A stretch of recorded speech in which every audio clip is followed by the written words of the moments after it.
Hello viewers, good evening. இன்றைக்கி நம்ம கிச்சனில் டீ கடை போண்டா எப்படி சூப்பராக செய்யலான்னு பார்க்கலாம் வாங்க.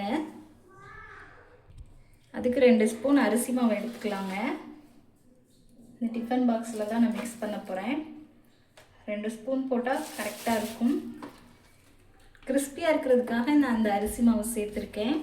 அடுத்து கடலை மாவு சேர்த்துக்கலாங்க. கடலை மாவு தேவையான அளவு போட்டுக்கலாங்க. இந்த அளவு போட்டால் போதும். நெக்ஸ்ட்டு இதுக்கு உப்பு தேவையான அளவு போட்டுக்கலாங்க. ஃபஸ்ட் லைட்டாக போட்டுக்கலாம், அப்புறம் பத்தலைனா கொஞ்சம் போட்டுக்கலாம். இந்த அளவு போட்டால் சரியாக இருக்கும்னு நினைக்கிறேன். பெருங்காயத்தூள் கொஞ்சம் போட்டுக்கலாங்க. இந்த அளவு போட்டால் சரியாக இருக்கும். நம்ம போட்டிருக்க உப்பு பெருங்காயத்தூள் எல்லா சைடும் மிக்ஸ் ஆகிற மாதிரி நல்லா கலந்து விட்டுக்கலாங்க. தண்ணி கொஞ்சம் கொஞ்சமாக ஊற்றிக்கலாம். தண்ணி அதிகமாகிடுச்சுன்னா அப்புறம் திருப்பியும் மாவு மிக்ஸ் பண்ணுற மாதிரி இருக்கும். இதில் கொஞ்சம் கரம் மசாலா சேர்த்துக்கலாம். பாருங்கள், இந்தளவு ஆட் பண்ணிக்கலாம். பாருங்கள், கொஞ்சம் சோம்பு ஆட் பண்ணிக்கலாம். இந்தளவு போட்டிங்கன்னா நல்ல மணமாக சூப்பராக இருக்கும். பாருங்கள், மிக்ஸ் பண்ணதுக்கப்புறம் சின்ன ஸ்பூனில் 1 ஸ்பூன் சில்லி பவுடர் சேர்த்துக்கலாங்க. குட்டீஸுக சாப்பிட்றதுனால காரம் கம்மியாக தான் சேர்த்துருக்கேன். நீங்கள் பெரியவங்களுக்கு செஞ்சிங்கன்னா அதுக்கேற்ற மாதிரி நீங்கள் ஆட் பண்ணிக்கோங்க. பாருங்கள், எல்லா சைடும் நம்ம போட்டிருக்க உப்பு மசாலா எல்லாம் பிளெண்ட் ஆகிற மாதிரி நல்லா மிக்ஸ் பண்ணிக்கலாம். இந்த மாதிரி குட்டி குட்டி இல்லாமல் இருக்கணும். உப்பு ஒரு குத்து மதிப்பாக தான் போட்டேன், பட் கரெக்டாக இருக்குது. இந்த மாவோட கன்சிஸ்டன்சி இந்த மாதிரி இருக்கணுங்க. பாருங்கள், அப்படி விட்டு நிறுத்தினோன்னா நிற்கணும், அந்த போல் இருக்கணும். எண்ணெயை மீடியம் ஃப்ளேமில் வச்சு எண்ணெய் காஞ்சதும் போட ஆரம்பிச்சிடலாம். போதுமான அளவு எண்ணெய் காஞ்சிருச்சுங்க. இதை இந்த நான் ஸ்பூனில் தான் போடுறேன். கொஞ்சம் மேட் துவைச்சனால கையெல்லாம் கொஞ்சம் எரிச்சலாக இருக்குது, அதனால் நான் ஸ்பூன் யூஸ் பண்ணுறேன். இந்த மாதிரி ரவுண்ட் ஷேப்பில் ஊற்றுங்க.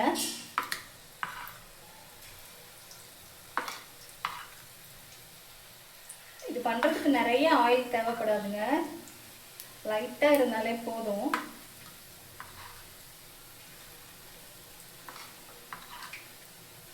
இந்த மாதிரி ஊற்றுங்க. மீடியம் ஃப்ளேமில் வைங்க. ஊற்றின உடனே திருப்பாமல் ஒரு 2 மினிட்ஸ் கழிச்சு திருப்பினா சரியாக இருக்குங்க. அப்போ தான் அடியில் ஒட்டாது, நீட்டாக வரும். பாருங்கள், 2 மினிட்ஸ் ஆயிடுச்சு. லைட்டாக திருப்பி விட்டுட்டேன். டீ கடை போண்டா ஆல்மோஸ்ட் ரெடி ஆயிடுச்சு. மீடியம் ஃப்ளேம்லேயே மெயின்டைன் பண்ணுங்கள் ஃப்ளேமை, அப்போ தான் எல்லா சைடும் சூப்பராக வெந்து வரும். இந்த போண்டா எண்ணெய் ரொம்பலாம் குடிக்காதீங்க. அது கரெக்டாக அது வேகிற அளவுக்கு மட்டும் தேவையான அளவு மட்டும்தான் எடுக்கும். ஏன்னா நம்ம மிக்ஸ் பண்ணியிருக்க மிக்ஸ் அப்படி எக்ஸ்ட்ரா நம்ம எதுவும் அதில் ஆட் பண்ணலை. சோடா உப்பு அது போல் நம்ம எதுவுமே ஆட் பண்ணல. அதுவே பாருங்கள் நல்லா ப்ளஃபியாக வரும். இந்த மாதிரி அழகழகாக குட்டி குட்டியாக போட்டு உங்கள் குட்டீஸ்க்கு பண்ணி கொடுங்க, கண்டிப்பாக சாப்பிடுவாங்க. அவ்வளோதாங்க, நம்ம டீ கடை போண்டா ரெடி ஆயிடுச்சு. பொறுமையாக எண்ணெயெல்லாம் வடிச்சிட்டு ஒன்று ஒன்றா எடுத்துக்கலாம். இதெல்லாம் 5 மினிட்ஸ் ரெசிபிங்க, ரொம்ப நேரம் இழுக்காது, டக்குன்னு பண்ணிடலாம். அடுப்பை ஆன் பண்ணி வச்சிட்டோன்னா இந்த பக்கம் எண்ணெய் பொறுமையாக காஞ்சிட்ருக்கும். இந்த பக்கம் மிக்ஸ் பண்ணி அப்படியே எடுத்து ஊற்றுனா எடுத்துட்டேன். பாருங்கள், ரொம்ப அழகாக இருக்குது. அடுத்த ரவுண்ட் ஊற்றிக்கலாங்க.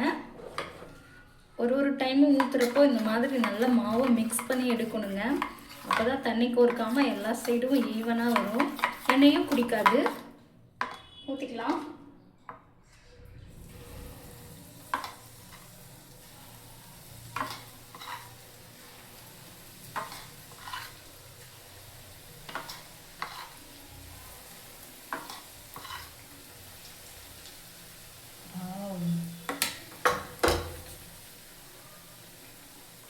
எவ்வளோ அழகாக வருதுன்னு பாருங்கள். 2 மினிட்ஸ்க்கு அப்புறம் பேக் சைட் பொறுமையாக திருப்பிக்கலாங்க.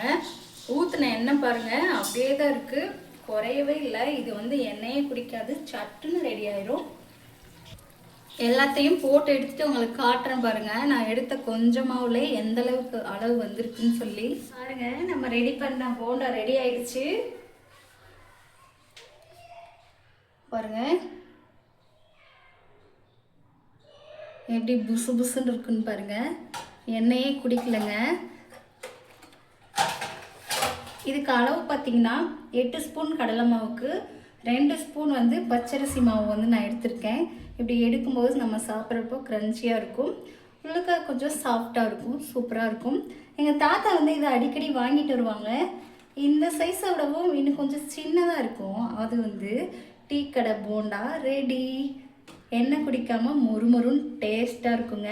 இதே அளவுகளோடு நீங்களும் செஞ்சு கொடுங்க உங்கள் குட்டீஸுகளுக்கு. நெக்ஸ்ட் வீடியோவில் பார்க்கலாம்.